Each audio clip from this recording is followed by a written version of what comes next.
최경영 기자의 페북 글입니다. 통화 수합 못했어요. IRA 인플레이션 방지법안 못 막았어요. 보조금 못 받으니 전기차 북미 수출 이미 줄기 시작했어요. 메모리 반도체 더 생산한다고 해요. 미국이 배터리 원재료도 중국 말고 미국이 허락하는 나라에서 조달 받아야 해요. 바이오도 그럴 것 같지요. 이런 공급망 분리로 기존에 최적화된 부품 원자재 조달 비용은 당연 상승합니다. 금리는 미국이 더 높아요. 환율은 아직도 1,300원대. 그런데 내년도 상대적으로는 미국 경제가 유럽에 비해 더 좋다는 것. 그럼 환율은 비슷하고 수입 물가 상승은 지속되죠.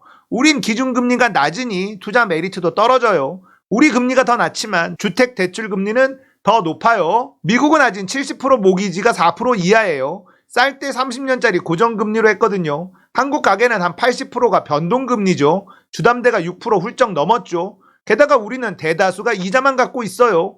미국도 부동산 값이 흔들리지만 우리와는 상황이 다릅니다. 저기는 금융위기 때 질적 전환을 많이 했고 우린 다 땜빵만 했거든요. 인플레이션 때문에 실질 임금 하락하죠. 화물연대만 아니라 임금 인상 요구는 세계적입니다. 쪼들리는 거예요. 그런데 정부는 강경 진압주의, 임금 인상 억제주의, 기업에게는 구조조정 용인하겠죠. 기업 입장도 난처해요. 마진이 줄어들어 이자 못 내는 기업이 원래 많았는데 경기 안 좋고 이자 올라가면 한계 기업은 당연히 급증합니다. 사람 자르고 싶겠죠. 정부는 정치 일정 볼 겁니다. 잘라도 좀 이따 버틸 때까지 버텨라고 하겠지요. 시장이 그렇게 막아질까요? 그래서 지금은 굉장히 낮은 실업률에 주목하세요. 주식도 상저하고라고 하는데 2023년 전 그리 안 봅니다.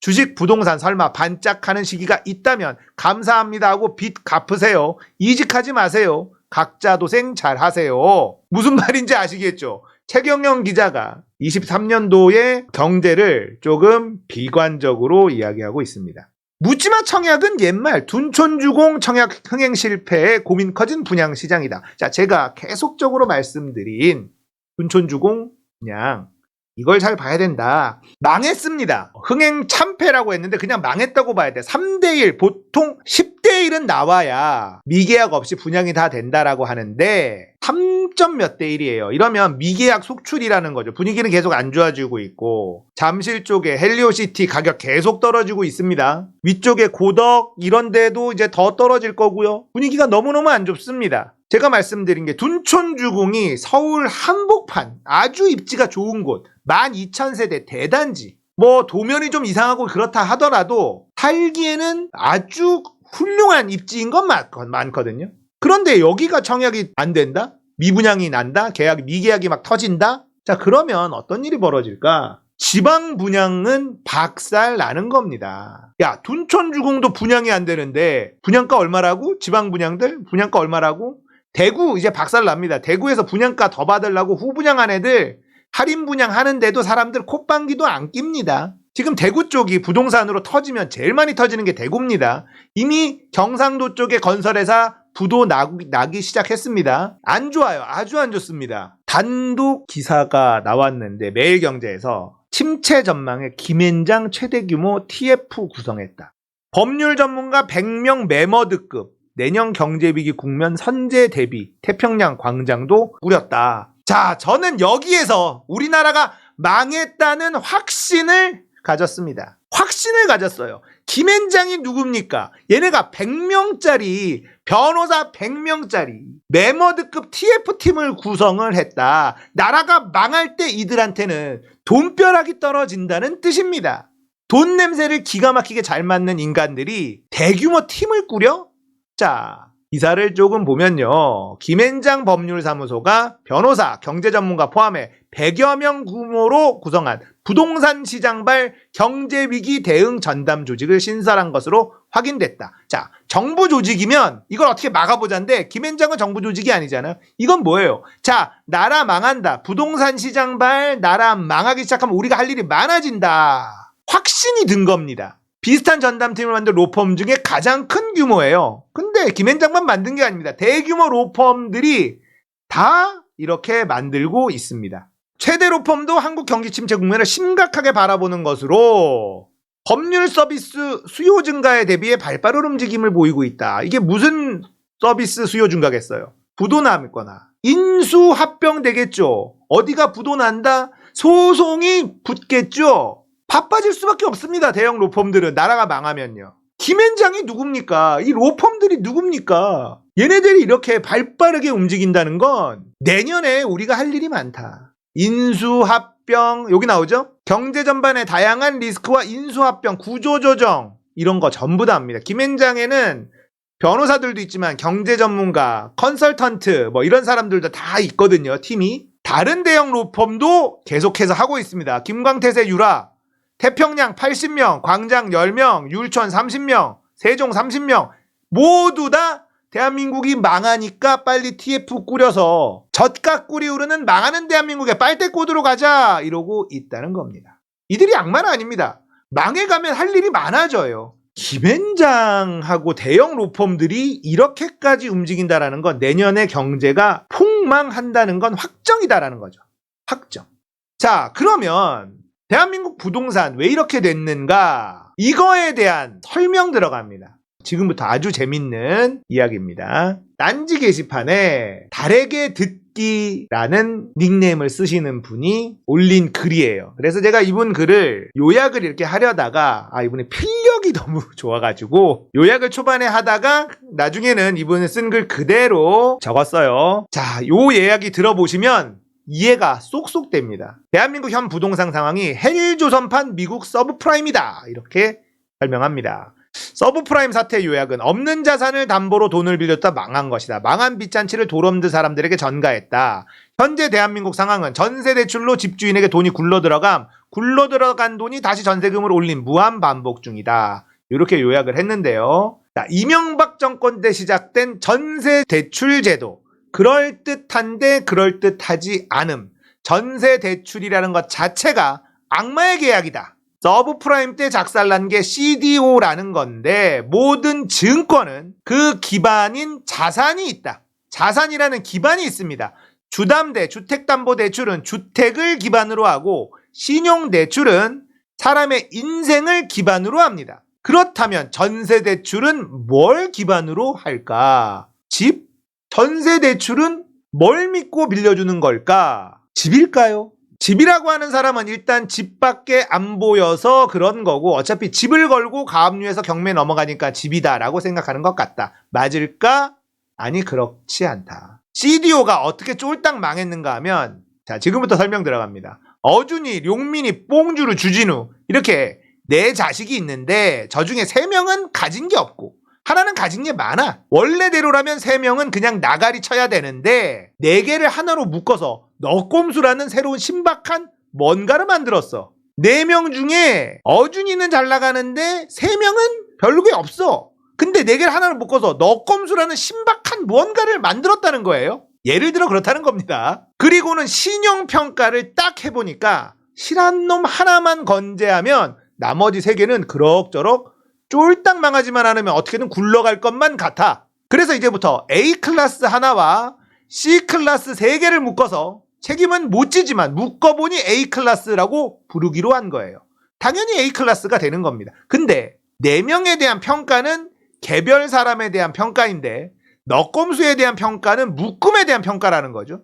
그러니까 이게 A등급이라고 붙여는 놨지만 다 같은 A가 아니라는 거예요. 지방 장마당 A급 쇼 아나운서하고 유재석하고 야 씨발 다 같은 A급끼리 뭘 따져? 이럴 순 없잖아. 따져야지.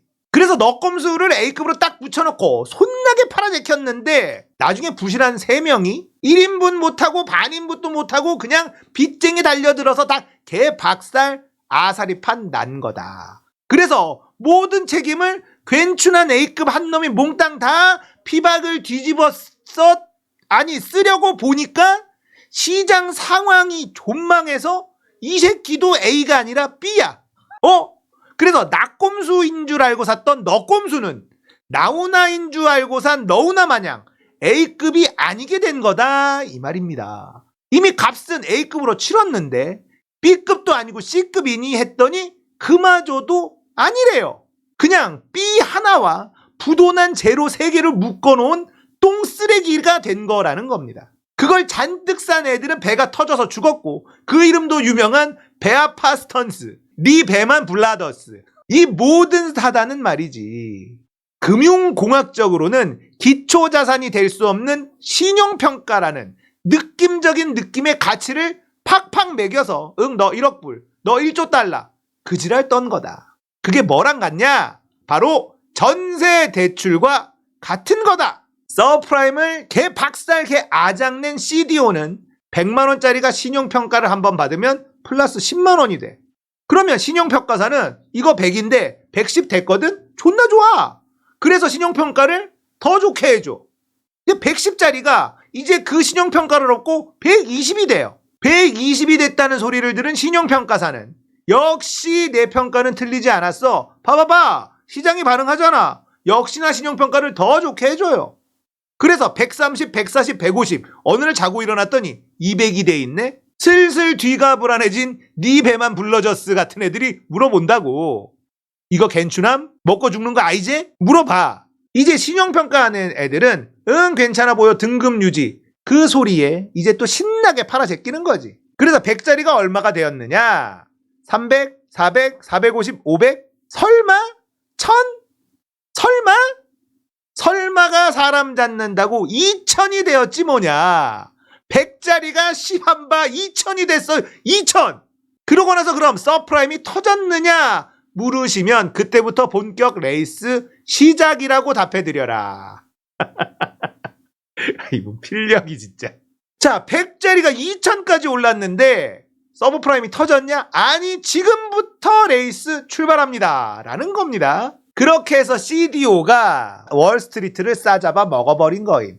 신용평가, 시장의 평가가 시장의 가격, 시세를 만들고 다시 그 가격을 기반으로 신용평가. 이렇게 무한 반복이에요.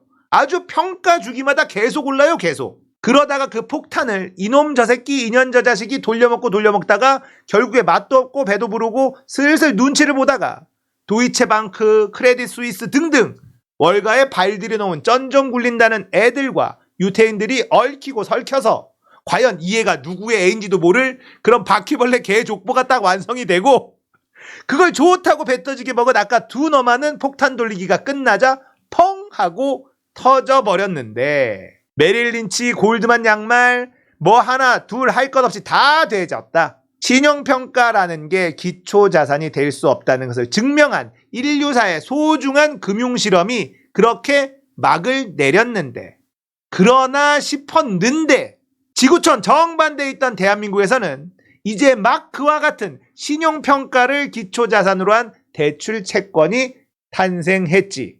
그게 바로 쥐박이표 전세대출이라는 희대의 씹사기 개사기 악마의 계약인 거다. 전세대출은 왜 악마의 계약인가? 세상 천지에 너만 전세대출을 받는다고 해봐봐.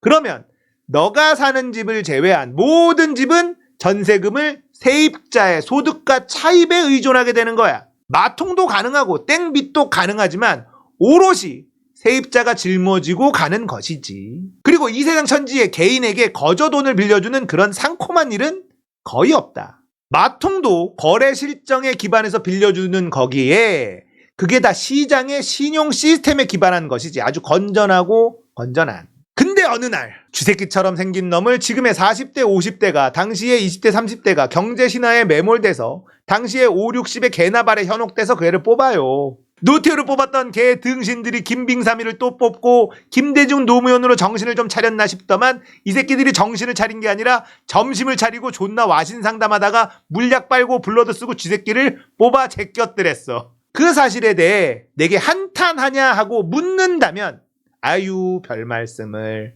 세상에 병신이 있어야 나 같은 사람이 떵떵거리고 살지라고 대답할 뿐. 어차피 그들이나 나나 1인 1표. 그때 창조된 전세대출이란 건 뭐냐? 세상에 나 혼자만 그 대출을 받을 수 있으면 내가 사는 집 빼고 세상 모든 집은 그 대출을 못 받으니 전세금이 올라갈 수가 없지. 올라가봐야 찔끔찔끔 올라갈랑 말랑 공공임대 공공분양 기다리면서 느긋하게 살아가는 그런 삶. 그리고 주변이 다 전세가가 안정되니 우리 집주인이 전세가를 올리겠냐고. 안 올리지. 그냥 나만 하늘에서 돈벼락이 떨어져서 은행에서 전세금을 거저 빌린 거라니까. 자, 이게 전세대출에 대해서 여러분들이 좋게 보고 꿀맛을 느끼는 포인트다. 근데 씨발아 잘 들어라. 시장 참여자가 누구라도 예산한도 내에서 전세대출을 받잖아? 그러면 전체 시장의 전세가가 예산 한도만큼 올라가고 전세대출을 받던 안 받던 모든 주택의 전세가가 같이 올라가. 그게 가치의 비교 평가다. 예산의 한도를 무한정 올려보자 한 게 박근실 빚내서 집 사라인 거야. 여기서 또 이런 말하는 등심이 있지. 야, 그때 빚내서 집 샀으면 존나 대박이지 않냐? 난데. 그게 난데 어떡해. 아나 그러니까 저게 뭐냐면 아까 그거와 같은 거임. 나만 전세대출, 나만 부동산 대박, 나만 좋은 건 다 나만, 나쁠 건, 나빠질 건 나만 아니면 돼. 그거 아니야. 그런 씹등신 머저리들이 대한민국의 2030, 4050 근간을 이루고 있으니 나라 꼬라지가 동상당이 됐지. 뭐 그 덕분에 환율이 올라서 돈 많이 벌어서 고마워. 여하튼 그렇게 전세대출이 발병이 되고 시장에 기초자산 없는 신용평가만을 기초로 한 대출 채권이 사방에 무한대로 공급이 되기 시작한 거지. 처음에 서울 아파트 전세가 7천 했는데 매매가는 1억 언저리였다가 아파트가가 폭락을 하고 전세가도 폭락을 하니까 토건적이 아파트 지어다 팔라는데 그게 안 되는 거야. 뇌미안, 노대진 캐슬, IC팍 주문을 외우면 수천억에서 수조 원이 그냥 굴러 들어왔는데 미국에서 서브프라임 쳐맞고 그 전에 일본 버블 붕괴되고 그러니까 그 지랄 싸니까 칸코크 만션 아파트멘토가 나가리지. 아 이분 필력 진짜. 그게 거기다가 서민을 위한 허울 좋은 개소리로 전세대출 존엔 퍼나르니까 전세 7천짜리 아파트가 6천, 5,500 이렇게 떨어지다가 이게 다시 7천이 되는 듯 하더니 바로 매매가를 따라잡네. 서울 전세 1억 10만 바! 전세가가 오르니 집주인이 매매가를 올려요. 매매가가 올라가지. 간평이 움직이고 담보가 올라가니 대출이 더 나와. 주담대가 아파트 매매가가 주담대 믿고 졸라게 쳐올라가니 신규 분양도 그에 발맞춰 쌉 지랄병을 싸는 것이야. 올라라 올라라. 돈은 은행에서 거저주니까 그마저도 모자라면 전세 끼고 사. 갭 투자해. 그렇게 해서 탄력받은 토건 모피아의 뽐뿌질로 인해 2013년도의 부동산 시작은 거대한 터닝을 하는데 그게 바로 빚내서 집사라임. 주담대는 집이라는 부동자산을 근거로 하는 채권이다. 은행이 주담대 채권을 모아서 한국은행 문을 두드리면 냉큼 달려나와서 그걸 사가. 그때 은행이 한국은행에게 갚겠습니다 하고 써주는 각서가 MBS야. 즉, 넌 이미 주담대 서류에 사인을 하는 그 순간 그 즉시 한국은행에서 해당 은행의 MBS를 딱 결제해주는 것과 하나 다를 게 없는 것. 근데 전세대출은 그렇게 안 돼. 저당을 잡힐 기초자산이 없거든. 전세대출도 가압류에서 경매 가능하거든요. 족가라 그래 복가라 그러든가 병신들 잘 봐라. 그건 주택이 전세대출의 근거가 돼서가 아니라 집주인하고 실랑이를 벌이니까 세입자 너 대항력 인정. 그렇게 해서 쓰리 쿠션 먹고 집주인의 자산에 대해서 돈 달라는 대항력을 행사하는 것. 이제 그걸 나름대로 간소화한 것이고 그걸 전문 용어로 민사집행이라고 해. 그러니까 민사야 민사. 채권이 아니라서 채권화를 해야 돼. 전세권 설정하고 추심 따로 하고 임의경매 따로 가고 집주인 파산 신청했으면 차명재산이나 뒷구멍에 빼돌린 거 없나 보는 거고 그 수많은 비용과 수수료를 들여서 시간과 공간과 간쓸게 지랄을 다 털어서 경매 진행해서 운 좋으면 너가 좀 받지 운 없으면 넌 땡치는 거지. 그게 채권이라고 한다면 나는 그대를 개병신이라고 합니다. 채권은 그냥 가져가면 돈 내놓는 거임. 번개 같은 칠금, 즉시 집행. 그러니까 전세대출이 집을 근거로 한다는 그런 개소리는 하지 마세요. 집에다가 근저당을 설정할 수 있다는 대항력의 근거가 될 뿐이다. 여하튼 그렇게 전세대출을 받아서 집주인을 주면 어라? 다음에 좀 더 올려야지 라고 생각을 하든지 말든지 간에 옆집 주인이 저 집도 저 가격? 그럼 우리도. 이렇게 서울시 경기도 전국 팔도에 전세대출이 바람 따라 구름 따라 퍼져서 전세대출 들어간 주택의 전세가를 전세대출만큼 수직 상승시키고 그걸 본 옆집, 건너집, 뒷집, 순인의 영인에도 덩달아 전세금을 올리고 그러니까 집을 살 때 올라간 전세금을 끼고 집을 산다니까 집 파는 사람이 집값을 더 올리자는 거예요. 자, 그렇게 해서 전세대출, 전세금 상승, 집값 상승, 평가액 상승, 전세대출 상향 조정, 전세대출 무한반복. 이거 많이서 본 거네? 이렇게 CDO가 기초자산 없이 스스로 신용평가 먹고 무럭무럭 자라서 다시 신용평가 키우고 다시 스스로 찌고 무한반복한 것처럼 전세대출 상승, 감정평가 상승, 전세대출 상승, 감정평가 상승 무한반복을 해서 대한민국의 똥파트 가격이 33% 떡락했지만 여전히 전세대출이 버티고 있지를 못해. 지금 이젠 더 이상 전세대출 2억 받아보니 매월 이자가 100만 원이 훌쩍 넘는데 다음 달부터 또 다다음 달부터 또 다음 분기부터 또 내년부터 이자가 계속 올라요. 지금도 죽겠는데 지금 이 상황을 더 버틸 수가 없는데 더 오른대. 현상 유지가 안 되는데 상황이 더 나빠질 거라고 하니 그런데 엎친 데 덮친 격으로 그 전세대출을 받은 사람이 사는 그 집의 가격이 33% 떡락을 이미 했고 계속 내려가는 중이라 그 집에 걸린 대출도 상환 압박을 많이 받고 있는 데다가 내가 빌린 전세대출도 기간이 지나면 조정을 받게 된다는 거. 그래서 지금 전세가가 급락을 하고 있는 거거든. 매매가 하락이 문제가 아니라 전세가가 떡락을 하면 이게 어떻게 되냐면 전세 끼고 집을 사던 갭투기충이 멸종한다니까. 갭투기충이 집을 안 사니까 분양계약을 안 하니까 분양이 안 되니까 토건모피아가 땅장사, 집장사, 대출장사가 싸그리 깡그리 다 돼진다니까. 똥촌주공 미분양이래 돼진다니까. 건설사 어디니? 롯대진건설이잖아. 돼진다니까. 전세가 하락이 이렇게 무섭다니까. 전세 하락, 갭투기 존망, 건설사 돼진다니까. 은행 대출 장사 돼진다니까. 토지 장사 돼진다니까. 다 돼진다니까. 아니 이미 돼지고 있다니까. 이게 바로 한국판 서브프라임이야. 너는 이미 돼져 있다니까. 그걸 모르네. 어이가 없네. 딴지 게시판에 달에게 듣기님 필력에 감탄하고 제가 좀 맛을 살렸는지 모르겠습니다. 자, 이제 이해가 되시죠? 전세자금 대출 MB가 만들었어요. 마치 서민들을 위한 것처럼 포장을 했지만 사실은 그게 아니었다라는 걸 알 수 있습니다. 기초자산이 없는 대출 상품은 무너지게 돼 있는 거죠.